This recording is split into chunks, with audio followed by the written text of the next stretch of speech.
Здравствуйте, дорогие друзья! Сегодня я покажу процесс оформления торта 3D торта Эльза. В данном видео будет не только как выровнять тортик под такую красивую юбочку, но и лепка лица Эльзы и многое-многое другое. Надеюсь, мое видео вам понравится. Ставьте лайки, оценивайте мою работу в комментариях. Приятного просмотра! Мой тортик уже собран, постоял он у меня 1,5 часа в холодильнике и полностью готов к тому, чтобы из этой горы я сформировала юбку для моей Эльзы. Начинка у меня здесь молочная девочка, то есть это коржи молочная девочка, йогуртовый крем, и в качестве наполнителя здесь использовались фрукты. При сборке я использовала коржи нескольких диаметров, то есть первые 3 коржа, нижние самые, у меня идут по 21 сантиметр. Дальше идут также 3 коржа по 17 сантиметров и самый верхний 13 сантиметров. Теперь, отсекая все лишнее, мы будем создавать форму юбки.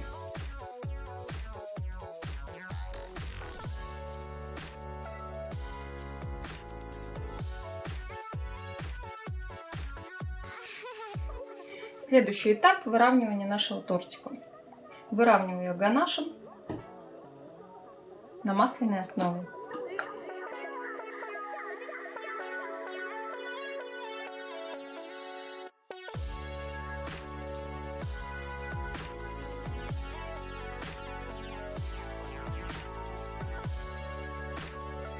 Выравнивание у меня будет в 2 этапа. Первый слой ганаша я нанесла, затем второй этап у меня будет состоять лишь из того, что я буду убирать лишний ганаш, чтобы форма была обтекаемой.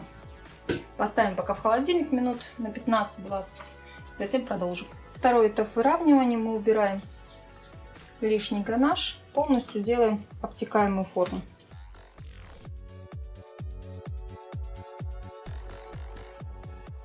После чего с помощью жгутиков из мастики я смогу сделать дополнительный объем от складок на нашей юбочке.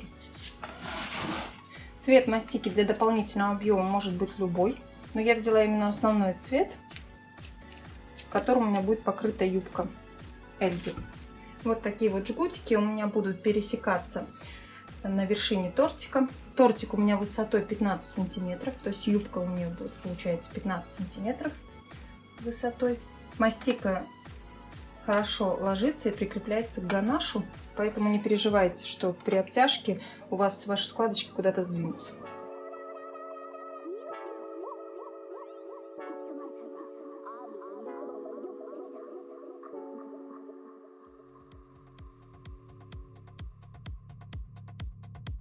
Прижмем их к тортику. И вот этот дополнительный объем, который у нас образовался на верхушке, мы его уберем. Перед обтяжкой отправим минут на 5-7 в холодильник.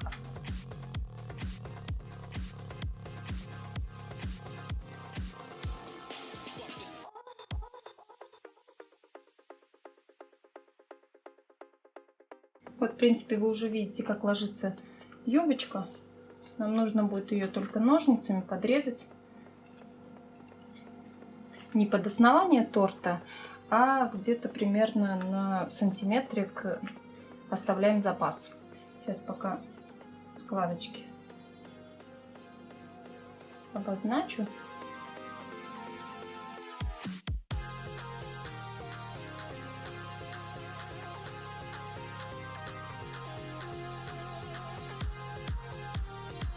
Пока мастика мягкая, вот эти следы от срезов мы сможем смягчить, формируя складочки вот такие вот. Тело Эльзы я буду делать прямо на тортике, поэтому вставляем шпажку сразу.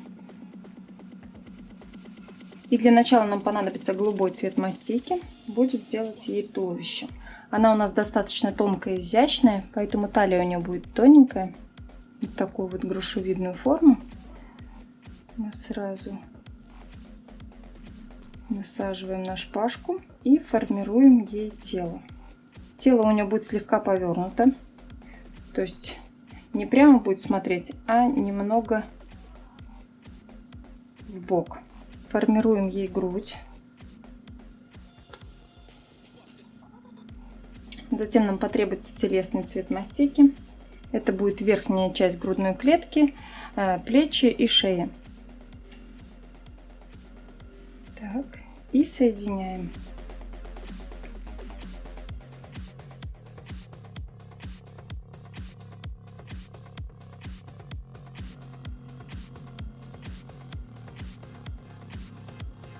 Теперь берем кусочек более насыщенного синего цвета и сделаем ей небольшую вставочку здесь посередине.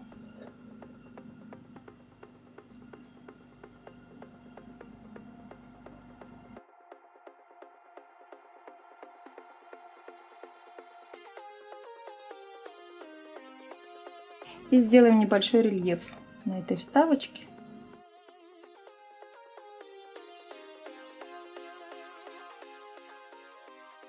Место соединения туловища и юбки мы оформим небольшим ободочком. Просто сделаем жгутик из мастики и оформим им талию. Также уже можно сделать ручки ей. Колбаску из мастики мы разделим пополам и будем формировать ручку. Так, ручки у нее достаточно тонкие. Один край у ручки мы делаем тоньше. Прорезаем сбоку треугольничек и делим пополам и еще пополам каждую из частей. Формируем ладошку. Вот такая ручка.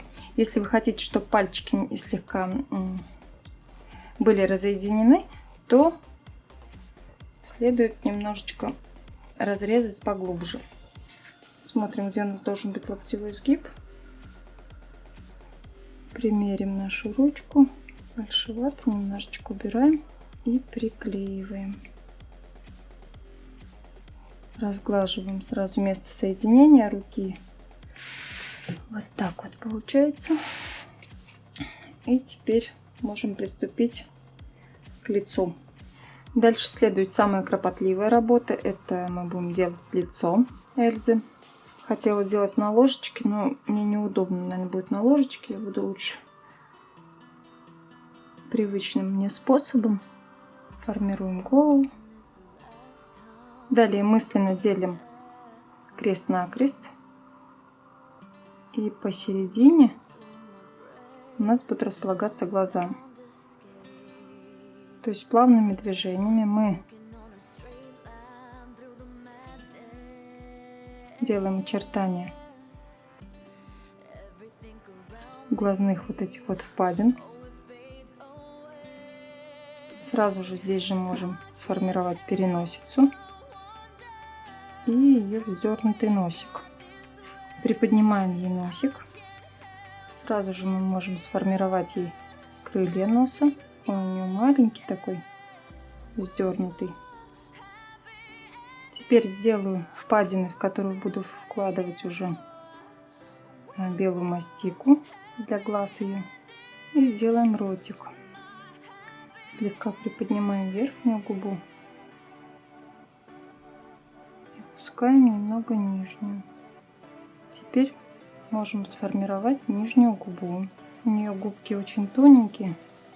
Вот эти излишки я срежу. Обычно я их не срезаю. Но здесь у нее очень густые ресницы будут, которые я буду делать из мастики. Поэтому вот этот дополнительный объем мне, в принципе, здесь и не нужен. Так, теперь нам нужно в этих ямочках для глаз вложить белую мастику. И распределим по всей вот этой ямочке. Очень трудно разговаривать, когда такая кропотливая работа. Боишься лишний раз шелохнуться. Нам необходимо сделать ей сиреневые тени. Берем сухой краситель сиреневый и аккуратно обозначаем ей здесь вот тени на верхнем веке. Можно это сделать и гелевым красителем, но тени будут блестеть. А нам этого не нужно, поэтому я использую сухой краситель. Самой тоненькой кисточкой я буду прорисовывать глаза.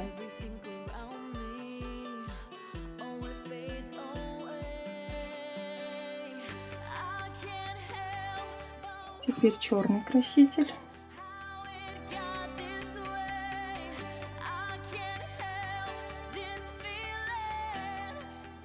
То же самое делаем со вторым глазиком. То есть внизу делаем тоненькую полосочку, обводим глаз.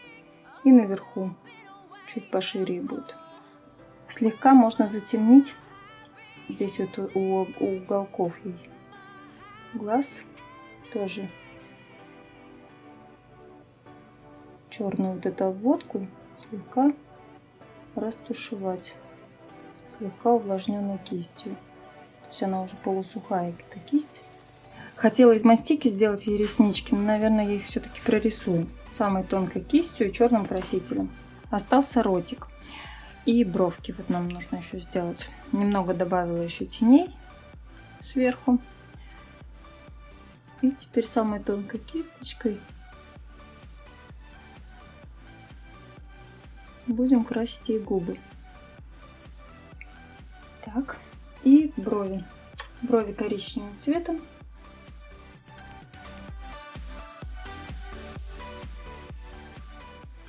Так, личико готово. Чтобы Эльзе сделать вот продолжение, вот здесь вот у нее прозрачная ткань на плечах и на руках. То есть рукава и верхнюю часть переда и спинки я буду окрашивать сухим красителем. Голубой цвет. Вот так вот плавными движениями. Голубым красителем.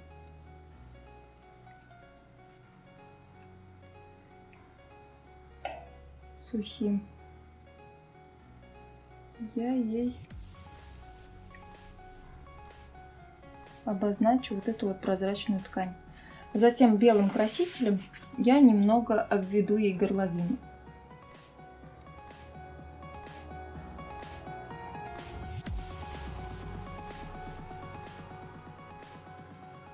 Теперь серебристым кундурином можно придать блеск ее платью, рукавам.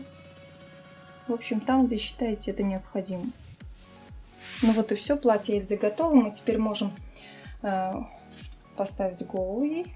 Срезаем вот эти вот излишки, которые нам не нужны прям под подбородок.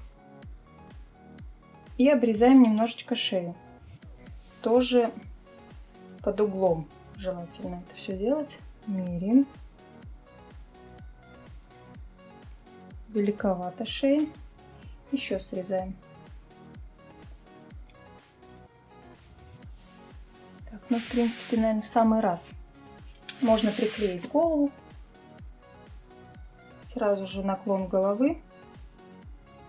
Определяем, какой будет. И можно приделывать волосики. Смазываем полностью поверхность головы пищевым клеем. Для волос я уже подготовила мастику вот такого вот она у меня цвета. И прядь за прядью можно уже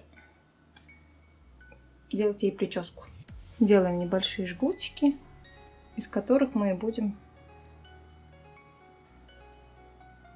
формировать ей причесочку.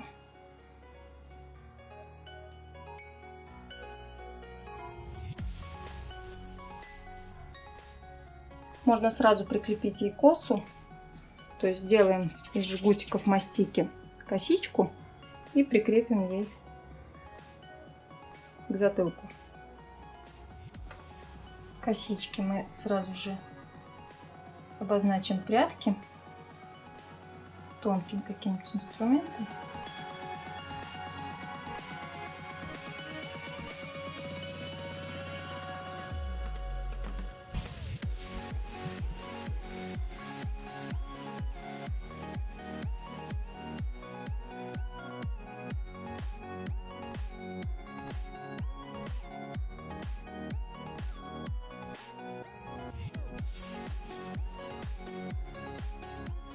Ну вот мой тортик готов отправиться к имениннице.